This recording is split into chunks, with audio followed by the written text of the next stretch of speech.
Assalamualaikum warahmatullahi wabarakatuh. Halo anak-anak Bapak yang saat ini sedang berada di rumah. Jumpa lagi bersama dengan Bapak Faisal di sini dalam pembelajaran bersama dengan TV Tabalong. Apa kabar anak-anak pada hari ini? Semoga kalian masih diberikan kesehatan dan juga tetap semangat untuk menjalani pembelajaran pada hari ini. Meskipun masih dalam suasana belajar dari rumah, karena Bapak dan Ibu Guru akan menemani belajar kalian meskipun hanya dari rumah. Nah, di masa pandemi seperti sekarang ini, alangkah baiknya jika kalian tetap berada di rumah saja ya.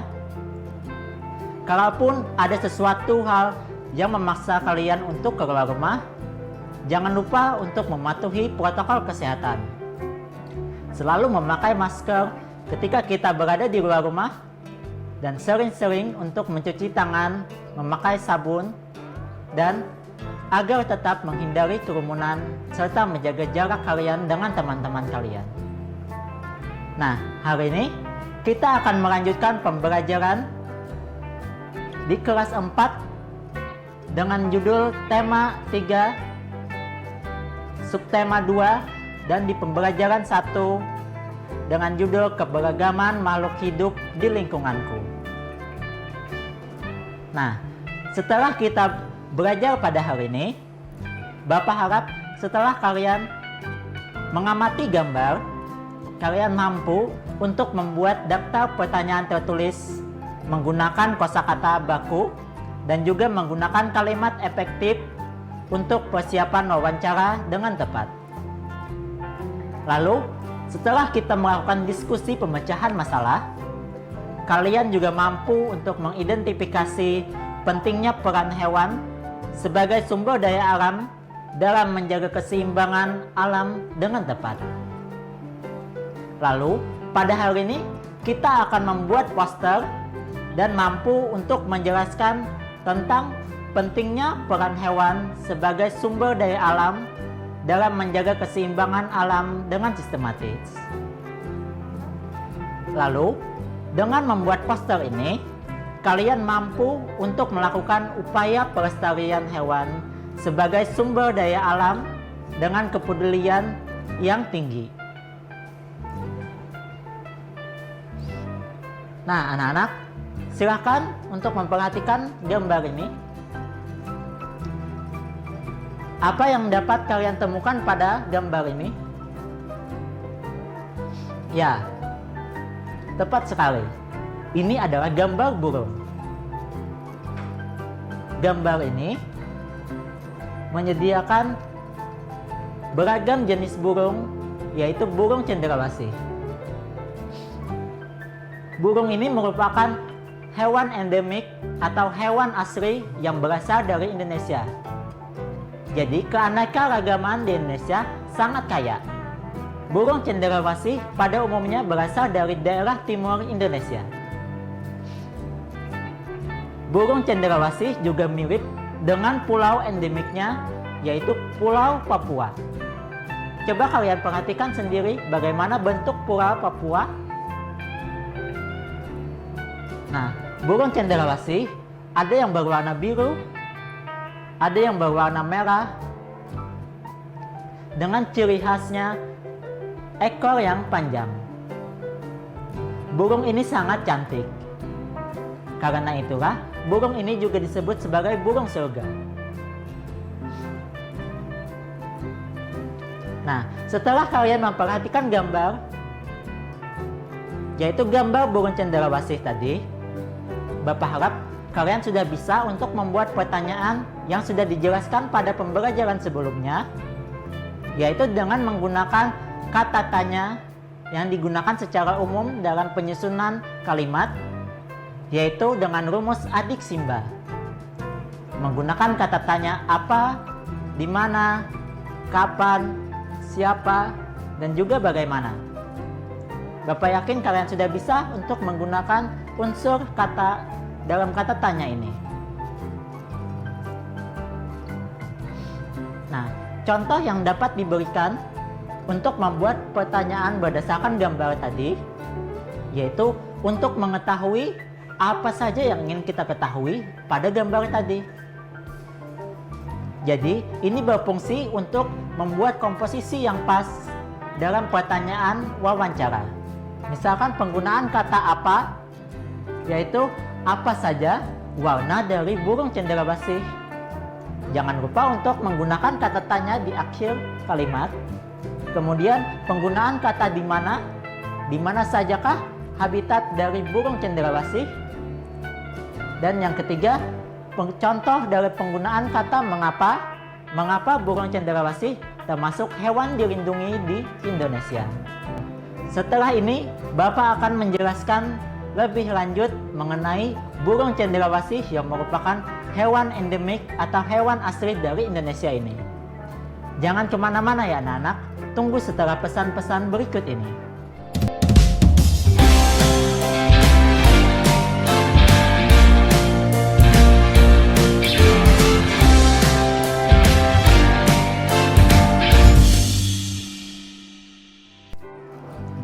Halo anak-anak, kembali lagi bersama dengan Bapak Faisal di pembelajaran bersama dengan TV Tabalong.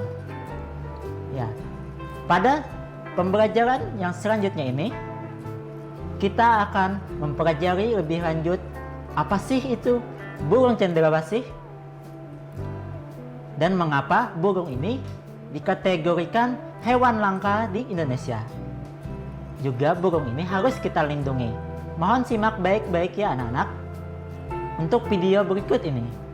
Anak, pada hari ini kita akan melanjutkan pembelajaran di tema 3 subtema 2 pembelajaran Indonesia. Anak-anak, selain tumbuhan ada banyak keanekaragaman hewan. Salah satunya burung cendrawasih yang sudah semakin punah dan jarang untuk ditemui. Burung cendrawasih disebut juga burung surga.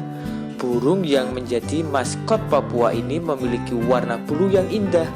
Bahkan kabarnya karena keindahannya itu, burung ini jarang turun ke tanah karena lebih sering terbang dan hinggap di dahan pohon. Warna bulu cendrawasih yang mencolok biasanya merupakan kombinasi warna hitam, coklat, orange, kuning, putih, biru, merah, hijau, dan ungu.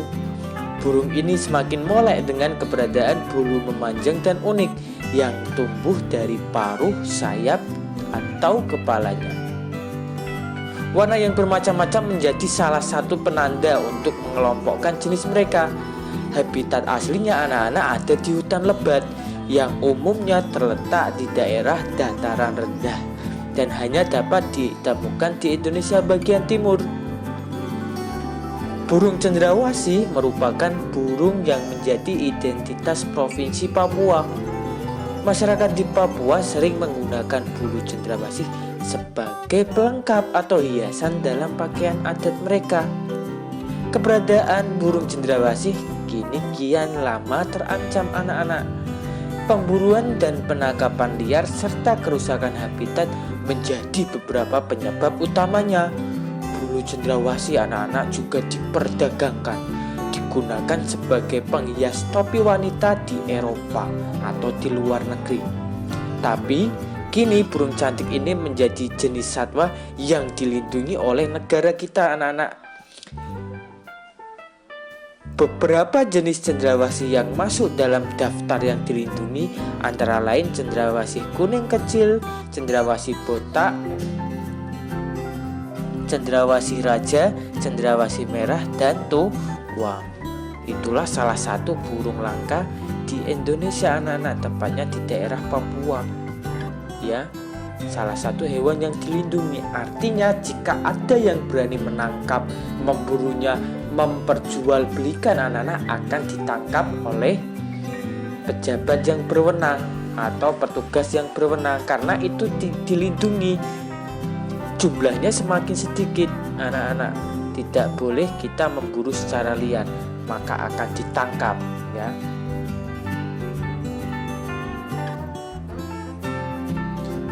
Pemburu-pemburu itu harus diberi hukuman yang jera anak-anak agar tidak memburu hewan yang sangat indah ini anak-anak, agar tetap lestari sampai selamanya, tidak hilang.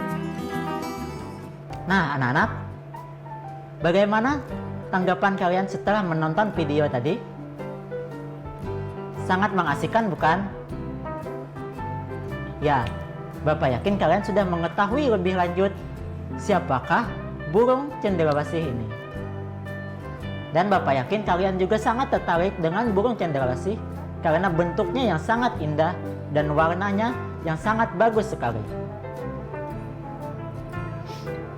Nah, agar pemahaman kalian dapat lebih baik mengenai burung cendrawasih ini, Bapak akan menguji kalian dengan menggunakan pertanyaan.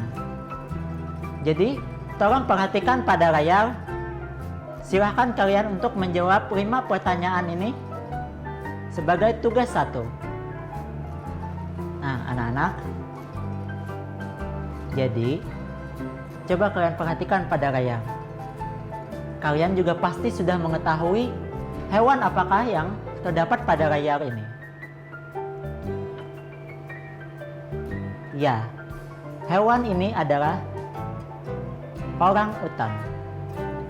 Jadi, hewan orangutan ini juga dapat kita temui di Kalimantan Selatan ini. Hewan orangutan ini juga merupakan salah satu hewan yang harus dilindungi karena habitatnya mungkin sudah terganggu oleh aktivitas manusia. Jadi bersama-sama kita harus menjaga alam kita karena kita dapat hidup berdampingan dengan hewan-hewan dan juga kita harus menyayangi hewan yang juga diciptakan oleh Allah Subhanahu wa Ta'ala. Nah, anak-anak, selain burung cendrawasih, masih banyak hewan lainnya yang harus kita lindungi. Bapak yakin di sekitarmu tentunya banyak sekali hewan yang menarik perhatianmu. Ya, kalian mungkin dapat menyebutkan hewan apa sajakah yang ada di sekitar kalian? Ya, benar sekali.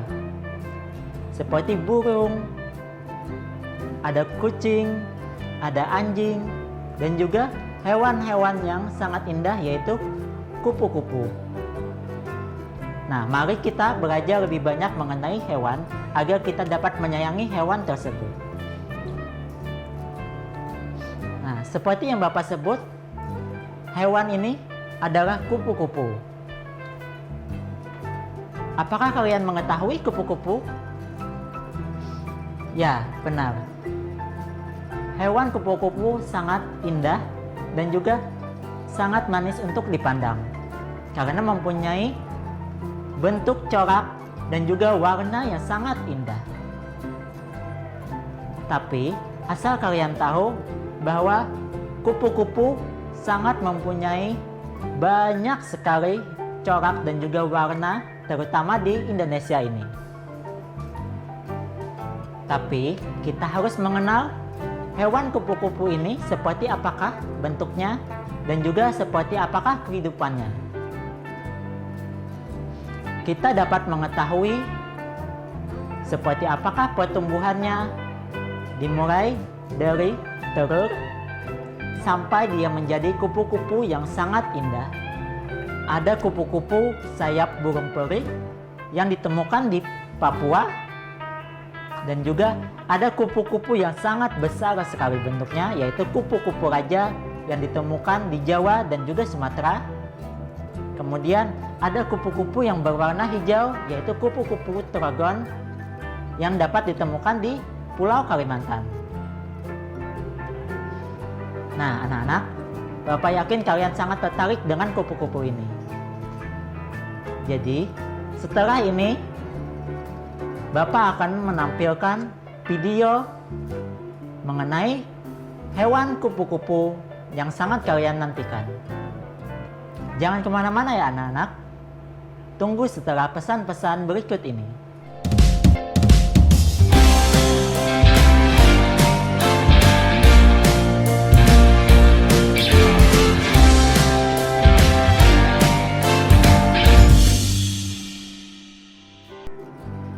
Halo anak-anak, jumpa lagi dengan Bapak Faisal di pembelajaran bersama dengan TV Tabalong.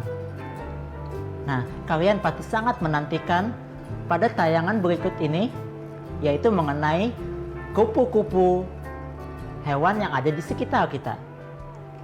Jadi, marilah kita menyaksikan tayangan video kupu-kupu yang akan Bapak tampilkan pada layar ini.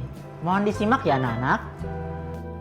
Kupu-kupu merupakan serangga yang tergolong ke dalam ordo Lepidoptera atau serangga bersayap sisik. Secara sederhana, kupu-kupu umumnya aktif di waktu siang atau diurnal. Kupu-kupu beristirahat atau hinggap dengan menegakkan sayapnya. Kupu-kupu biasanya memiliki warna yang indah cemerlang. Kupu-kupu amat banyak jenisnya. Di Pulau Jawa dan Pulau Bali saja tercatat lebih dari 600 spesies kupu-kupu. Kupu-kupu pun menjadi salah satu dari sedikit jenis serangga yang tidak berbahaya bagi manusia. Tahukah kalian bahwa kupu-kupu yang indah itu awalnya adalah ulat yang buruk rupa? Kupu-kupu menjalani beberapa tahap siklus hidup, yaitu telur, larva, kepompong, dan kupu-kupu.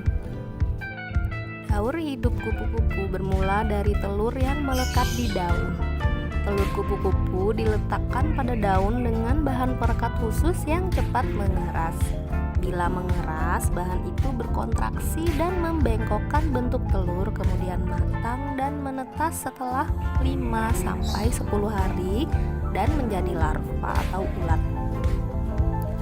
Larva kupu-kupu memperoleh makanan dari dedaunan tempat dia tinggal dan menghabiskan seluruh waktunya untuk mencari makanan.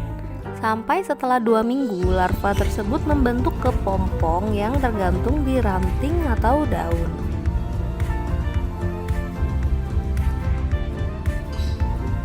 Perubahan bentuk tubuh dari ulat menjadi kupu-kupu terjadi selama ia menjadi kepompong. Mungkin kalian menganggap kepompong sebagai tempat ulat istirahat, tapi sebenarnya tidak ada istirahat di dalam kepompong. Sebaliknya, ada banyak yang dilakukan di dalam kepompong. Di dalam kepompong, ulat berubah menjadi makhluk baru. Ini mengharuskan tubuh ulat yang lama dipecah dan berubah menjadi sesuatu yang baru. Cara kerja ini mirip seperti daur ulang. Nah, setelah beberapa waktu, kupu-kupu dewasa keluar dari kepompongnya. Siklus hidup yang mengalami perubahan bentuk inilah yang disebut dengan metamorfosis. Dan hampir semua serangga mengalami metamorfosis. Tahapan metamorfosis kupu-kupu dimulai dari telur, larva atau ulat, pupa atau kepompong, dan dewasa yang menjadi kupu-kupu. Kupu-kupu dikenal sebagai serangga penyerbuk tanaman yang membantu bunga-bunga berkembang menjadi buah. Bagi petani dan orang pada umumnya, kupu-kupu ini sangat bermanfaat untuk membantu penyerbukan tanaman. Karena kupu-kupu sangat bermanfaat bagi manusia, maka kita harus selalu menjaga kelestariannya dengan tidak menangkap dan menggunakan kupu-kupu sebagai bahan mainan. Kita cukup menikmati keindahan sayap-sayap cantik kupu-kupu saja. Demikian video pembelajaran kali ini, semoga bisa bermanfaat bagi semuanya. Terima kasih dan wassalamualaikum. Nah, anak-anak, setelah kalian memperhatikan dan juga menyimak video yang telah Bapak tampilkan tadi, kalian pasti sangat tertarik dan juga mungkin kalian akan segera keluar dari rumah untuk melihat jenis kupu-kupu yang ada di sekitar kalian. Tapi jangan lupa ya untuk memakai masker dan juga mencuci tangan kalian setelah keluar dari rumah tadi. Nah, anak-anak, setelah kita memperhatikan video, Bapak meminta kalian untuk menjawab pertanyaan berdasarkan video yang telah kamu tonton. Untuk pertanyaan yang pertama, apa akibatnya jika kupu-kupu mati?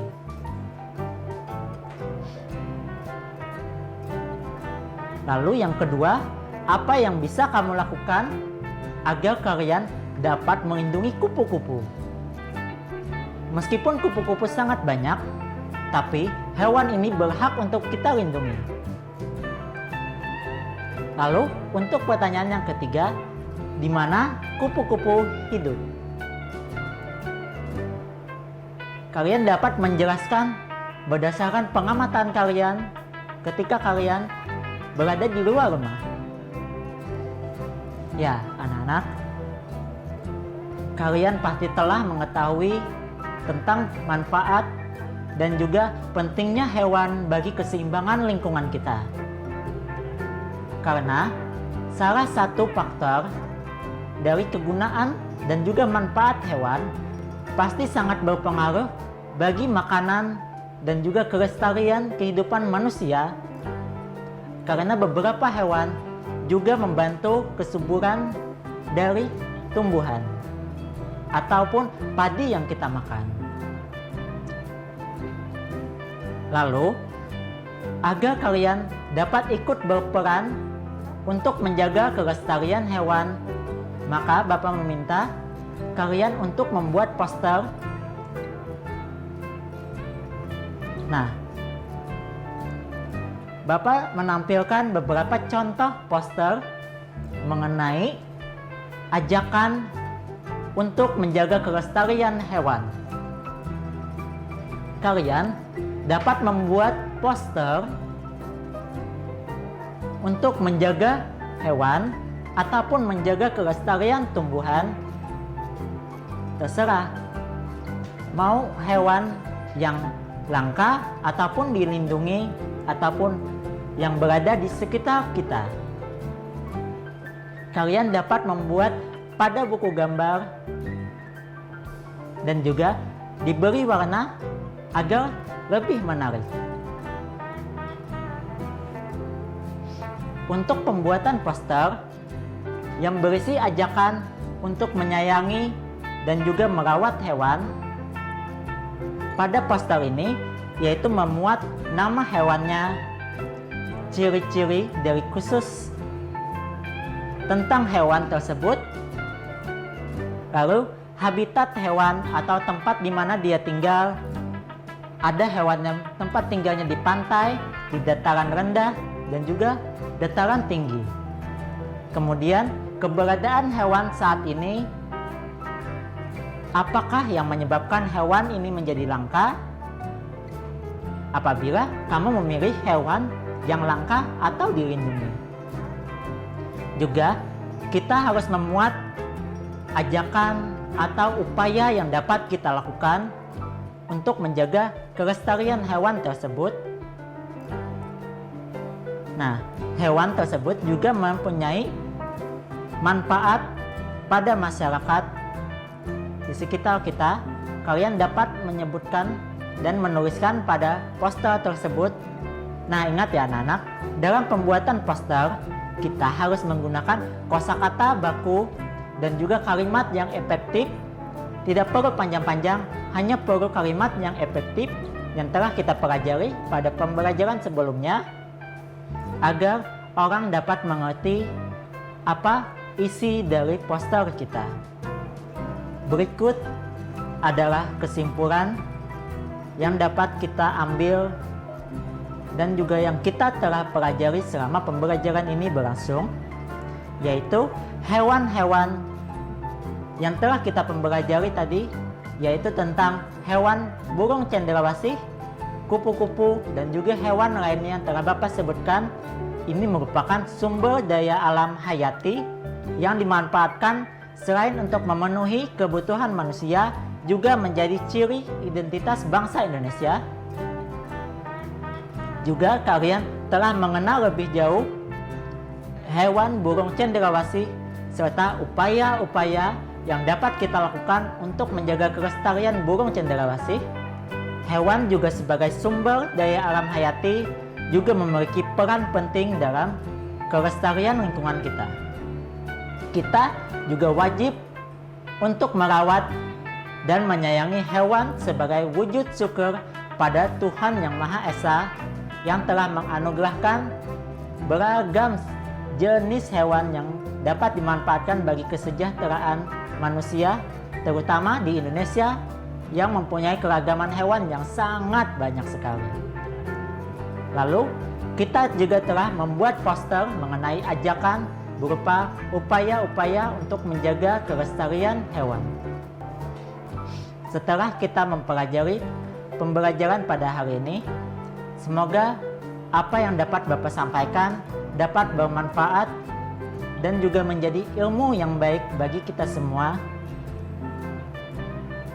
Maka kita dapat berdoa terlebih dahulu sebelum mengakhiri pembelajaran pada hari ini. Berdoa dimulai. Berdoa selesai. Sekian dari Bapak. Terima kasih telah menyaksikan tayangan ini, dan juga Bapak mohon maaf apabila terdapat kesalahan dalam berucap ataupun dalam tutur kata. Sekian dari Bapak. Wassalamualaikum warahmatullahi wabarakatuh.